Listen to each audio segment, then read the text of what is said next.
Om Swastiastu. Assalamualaikum warahmatullahi wabarakatuh. Salam sejahtera bagi kita semua. Halo, perkenalkan nama saya Muhammad Alwi Ataya Alfaras. Saya wakil dari SD nomor 1 Benoa, nomor undian 6. Saya akan menceritakan dongeng si Pailida yang berasal dari Sumatera Selatan. Dahulu, ada seorang pangeran yang bernama Serunting. Ia adalah keturunan raksasa yang bernama Putri Tenggang. Pangeran Serunting mempersunting gadis desa yang bernama Siti.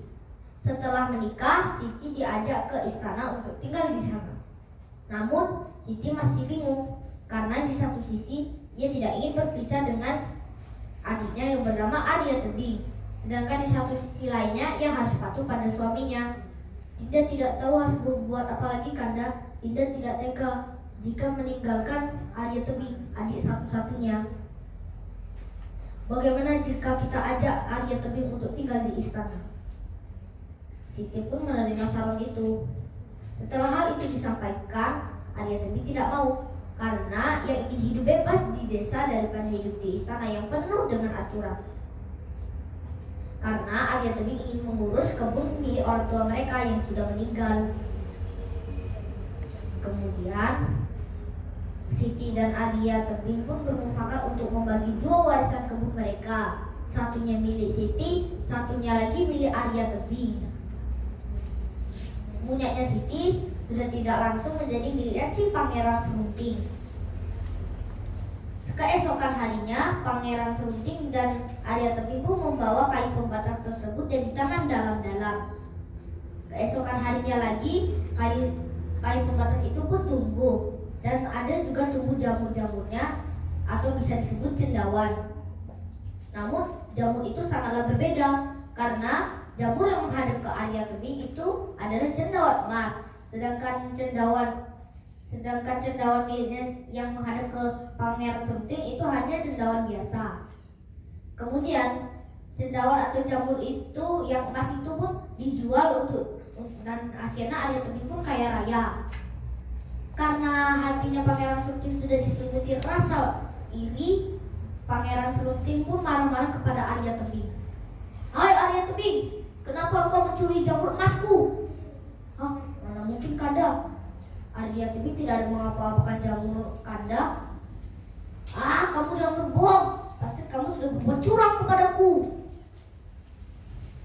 Dan Arya Tebing pun semakin bingung. Kemudian Pangeran Serunting pun mengajak untuk bertarung. "Kalau begitu, ayo kita bertarung." Kemudian Arya Tebing masih belum siap dan dia berkata, "Beri aku 2 hari untuk berpikir, Kanda." "Baiklah, berlatihlah kemampuanmu sebelum waktu tiba." Dan Arya Tebing pun pulang ke rumah. Setelah pulang ke rumah, ia ingin tidur, tapi dia tidak bisa tidur karena ia sedang berpikir bagaimana caranya untuk mengalahkan si Pangeran Serunting. Dan dia mendapatkan jawaban. "Aha, aku tahu bagaimana aku menanyakan kelemahannya Pangeran Serunting kepada Siti." Kemudian Arya Tebing pun bersembunyi-sembunyi menemukan si Siti. "Kakak, tolonglah aku, Kak. Beritahulah kelemahan si Pangeran Serunting." Siti pun terdiam, hatinya sedang bingung. Karena di satu sisi ia tidak ingin Arya Tebing dibunuh, sedangkan di satu sisi lainnya ia harus patuh pada suaminya. "Maafkan aku, Dek, aku tidak bisa menanyakan kelemahan si Pangeran Serunting karena aku tidak ingin mengkhianati suamiku." "Tolonglah aku, Kak. Kakak rela jika aku mati di tangan suamimu sendiri. Tolonglah aku, Kak." Arya Tebing merengek. Siti pun sudah tidak tahan lagi karena perkataannya yang sangat menyentuh, dan dia pun harus memberitahu kelemahannya si Pangeran Serunting. "Baiklah, tapi kamu janji tidak akan membunuh suamiku." "Baiklah, aku janji tidak akan membunuh suamimu." Kemudian si Siti pun memberitahu kelemahan Pangeran Serunting.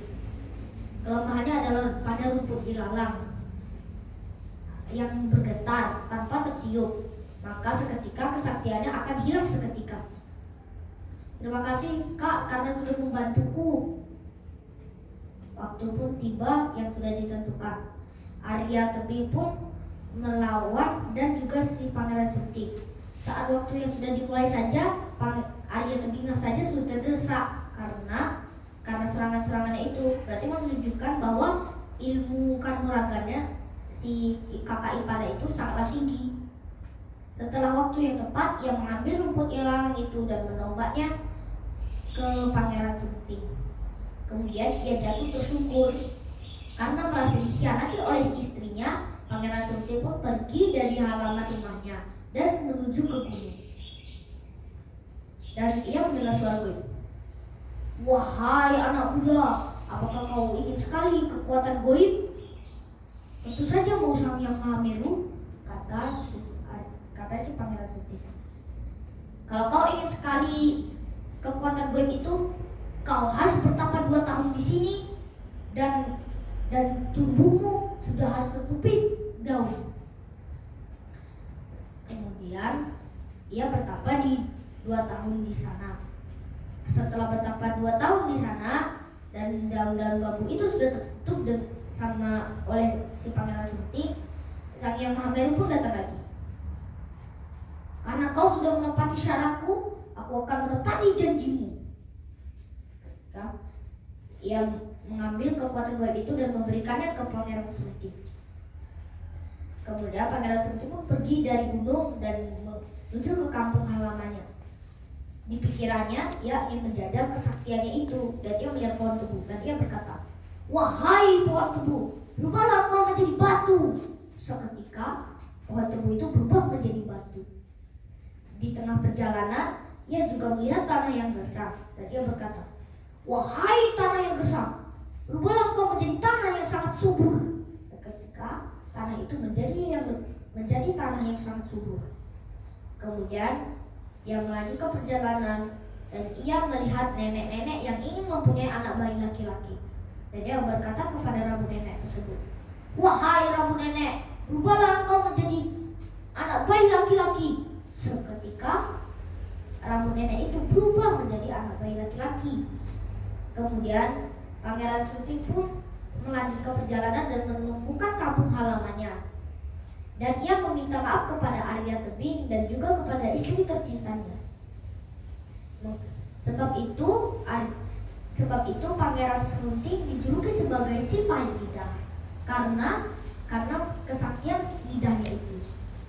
Di pesan moral ini adalah janganlah iri dan janganlah menuduh orang lain tak bersalah. Lebih baik kita harus berbuat baik kepada orang lain agar hidup kita selalu bermanfaat. Terima kasih. Om Santi Santi Santi Om. Wassalamualaikum warahmatullahi wabarakatuh.